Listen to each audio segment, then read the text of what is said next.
Here we are, back at the Boob clinic for round 3 of the Adventures of Side Boob. I hope everyone had a lovely holiday. I spent mine. When you're the single one of your friends, your job is to be the designated cat sitter, dog sitter, sugar glider sitter, chinchilla sitter. They know better than to let me anywhere near their sex trophies, their children.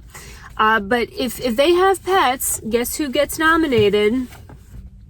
So I cat sat Larry and Bella, because everyone who has a kid after 2005 or a pet has to name it Bella.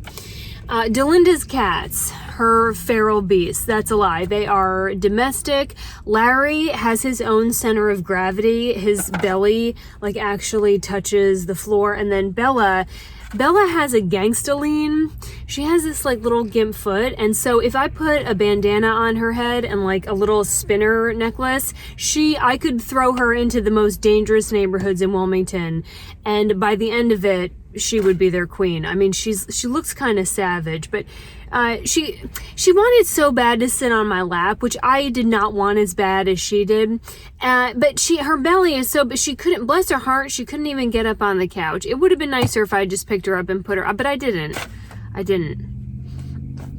get paid for that part. Something about cat sitting you should know is negotiate that contract on the front end, because cat owners are neurotic. I love Delinda so much, but these are her children.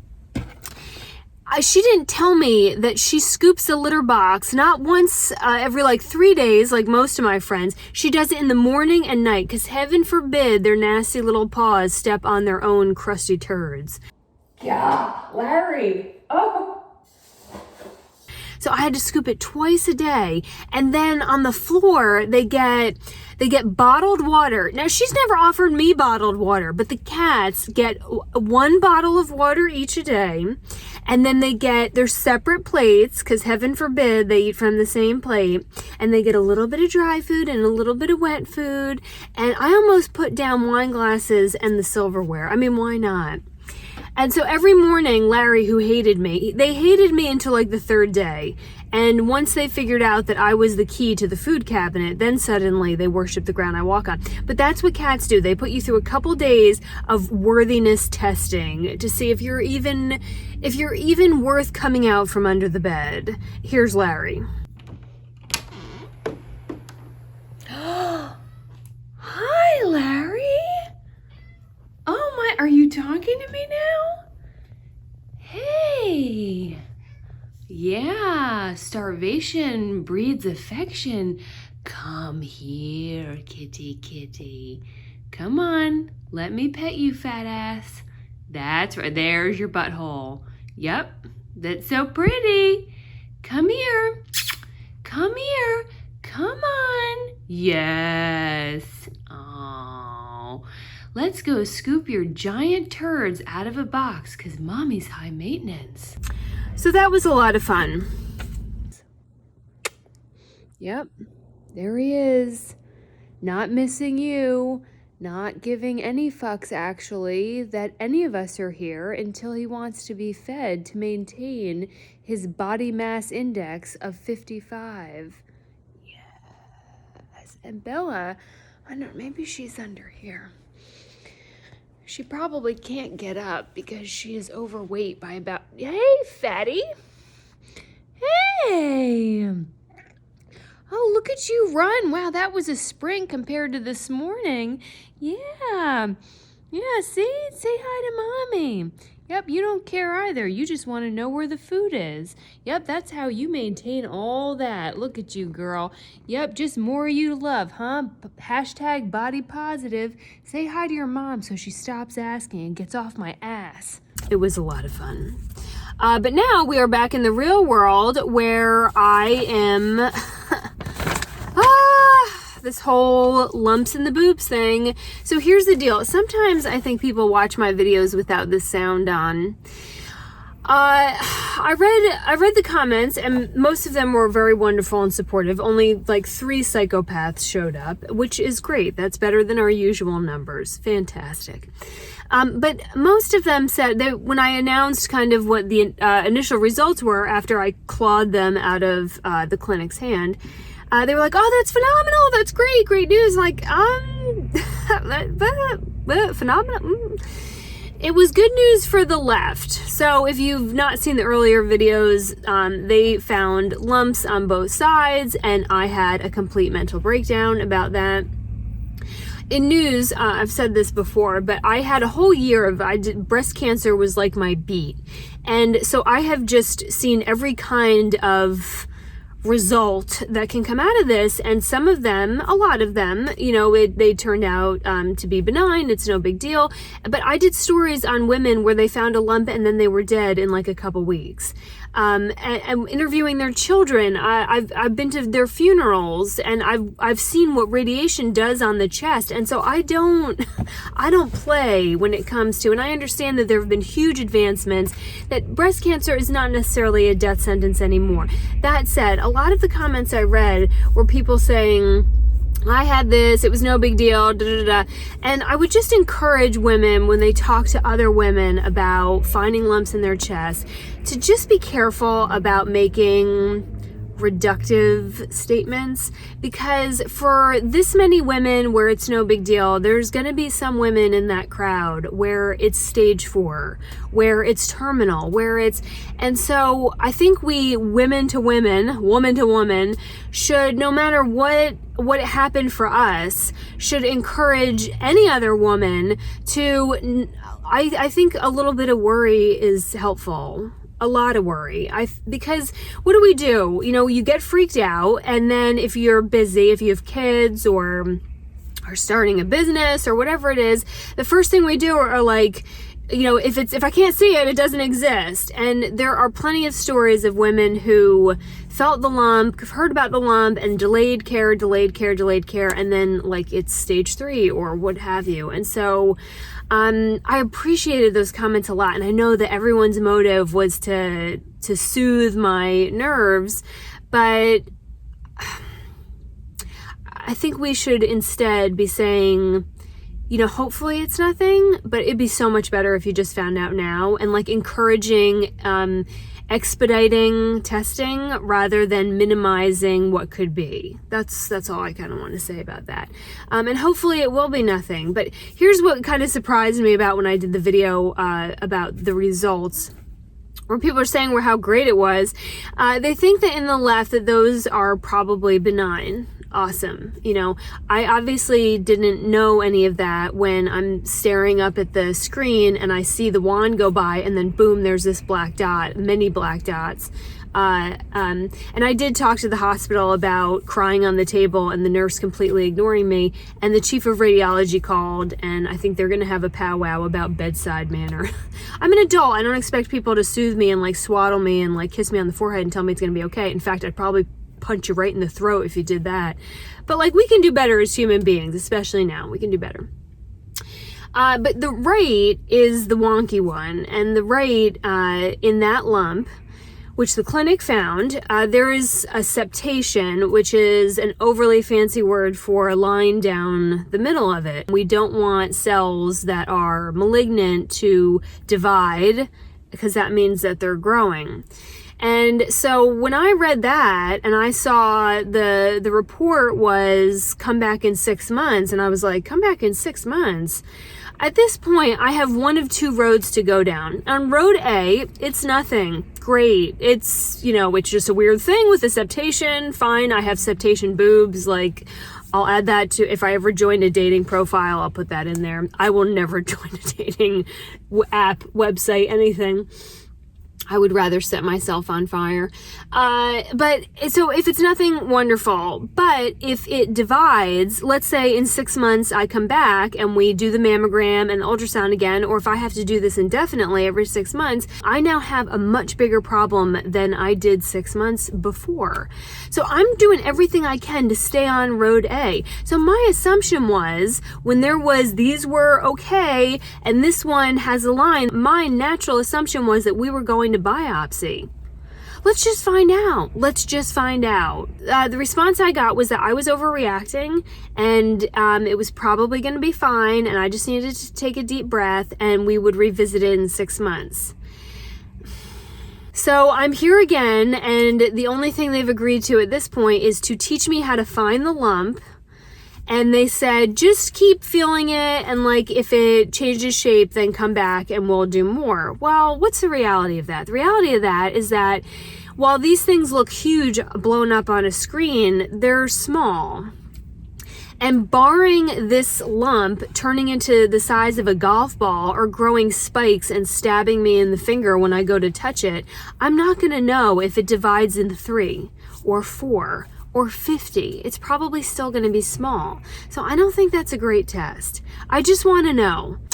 So let's go get violated and felt up by a bunch of ladies. Sometimes they have interns, medicine interns in there, so then you get 2 people, and it's just a rip-roaring good time at the adventures of Side Boob. Well, that was fun. Nothing like getting felt up on a freezing cold day. I have to say, the ladies in this program, they are wonderful, and I'm glad I came back, although I'm more freaked out now than I was before. So the issue with my not being able to get a referral is I'm in this program for underinsured people, and the program is limited.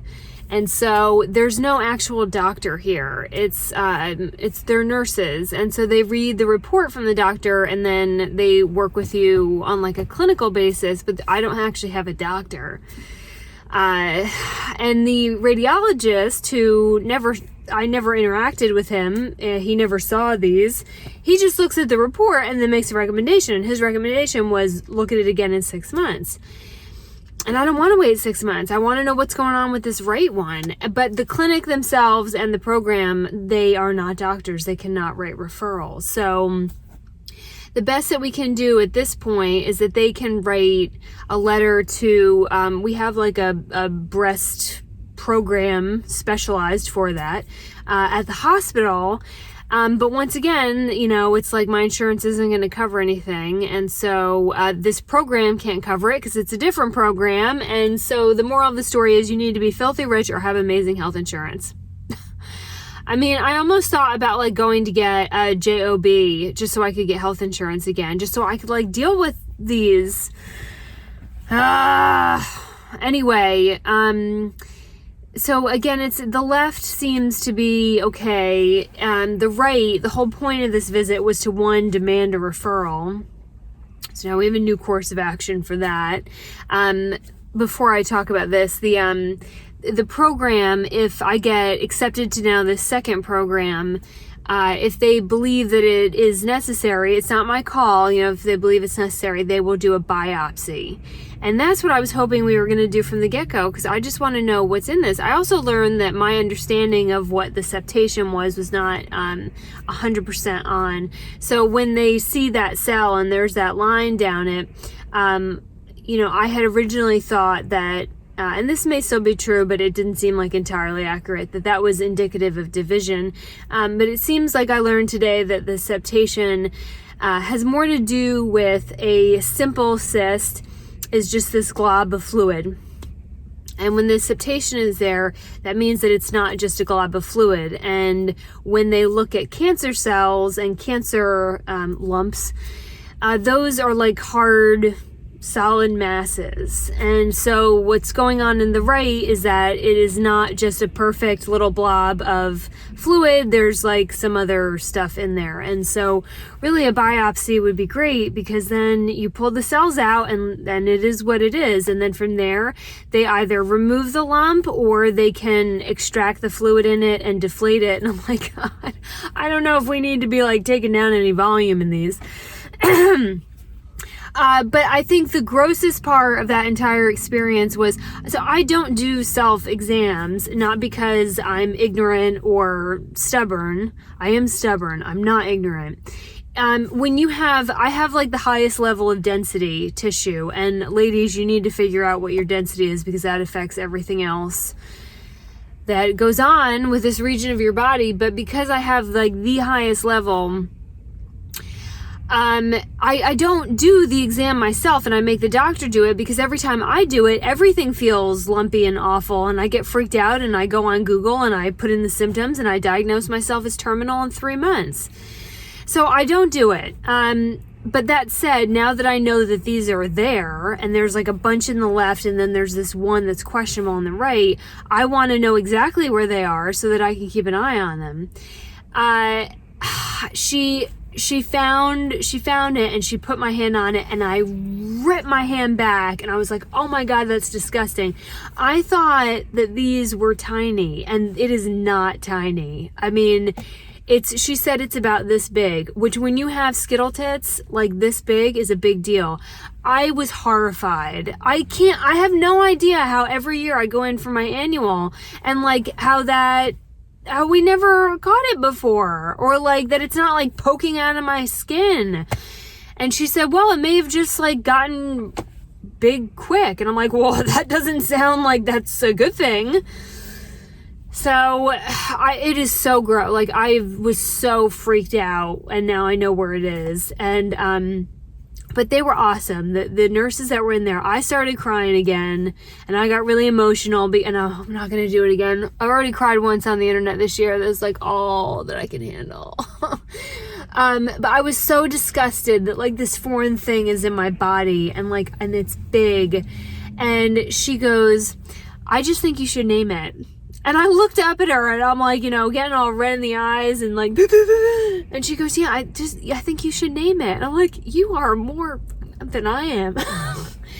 And she said, you don't have enough information right now, Casey, and we don't know, and you're doing everything that you can. And so at some point you're going to have to inflect a little comedy into this so that you can go on with the rest of your day and life until we know more. And I was like, that is some damn good advice. So we have to name it. We have to name the mass in the right. And not that I want to breathe life into it, but it's there. I've felt it. It's much bigger than I thought it was. There's something wonky about it. And so that's the new project. On the Adventures of Side Boob, we're going to name the mass. And I've named everything else in my life, so why not this? And we're going to refer to it as its name. And I told them from now on in my health charts, I want you to refer to it by that name. I don't have any good ones yet, so this will be for you all. Name the mass. Name the mass. And she goes, well, what are you going to do if they have to remove it and you're going to have become attached to it? I was like, lady, trust me, I'm never going to become attached to this thing. And I said, well, if they have to remove it and I've named it, then we'll give it a proper burial. Duh. I mean, were you raised in a barn? We'll go get like a little plot, and I'll get a little stone, and every, I don't know, every other Monday morning I'll go throw rose petals at its grave. Bye. I'll be fine.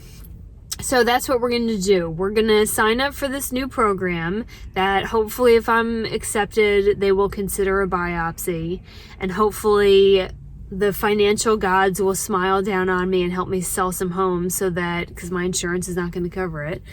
And we'll just keep moving forward. And to my point at the very beginning of this video, rather than tell people don't worry about it, and rather than tell people it's probably fine, or say, well, I was fine, so you probably don't have anything to worry about, I think a little bit of worry can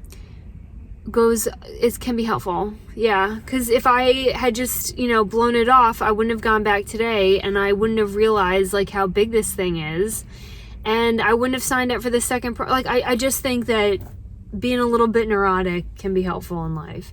And I'm going to do everything I possibly can, because while I'm hopeful that this isn't the thing that, shortens my time on this planet, I do know at some point my number is going to get called, and I'm just committed at a spiritual level to giving God the fight of it's not his life, the fight of his eternity. Just being a royal pain in the ass. That's what I'm committed to doing. Because I'm not interested in going up there. Actually, my biggest fear, most people when they talk about end of life, they say, I hope that when I get to heaven, the pearly gates, that I'm going to see all of my relatives who have passed. And I'm like, that is actually my biggest concern. I want to see my grandmas, but nobody else. Nobody else. I don't want to get up there and have a big reunion. I want my pets and my grandmas, and like, that's it. Oh gosh, I'm going to turn around and head to purgatory if like all of them are there. Oh, with their arms wide open. God. I didn't want to spend time with you when you were alive. I don't want to spend eternity with you. But I'm going to do everything I can to make sure the girls check out, that the unnamed mass checks out, that everything does, because I just want to be the most difficult kill, the most difficult lifespan that has ever walked the earth. Because I know that we're going to have a lot of things to talk about of things I've done and said, especially things I've said when I get up there. And I want to wear the Lord out. That he is so exhausted, or she is so exhausted by the time that I get up there, or what it would take to get me off this planet, that they're like, we're going to skip the life review. I just put her in the back. She'll calm down after a while. Just put her somewhere back there. That life review is not going to be fun. I know I'm just going to be sitting there being like, hear me out. Oh, come on. That was funny. You all laughed. It's going to be a long day for everybody. Ugh. All right, well, let's come up with some fun names to name Casey's right boob mess. This is where I am. When I was like, a lot younger and saw my future ahead of me and wasn't so jaded, like, I don't know, when I was 12, I never thought that one day I would be sitting in a coal parking lot outside of a breast cancer program talking to the internet about naming the mass in my boob. It's going to be a chapter in the book one day, everybody. All right, weirdos, throw some names down in the comment section. I'm not going to give you a reward for getting it, but it's going to be the new thing we're doing. Me and blank. Bob, the War Wagon, the Ginger Ninja, and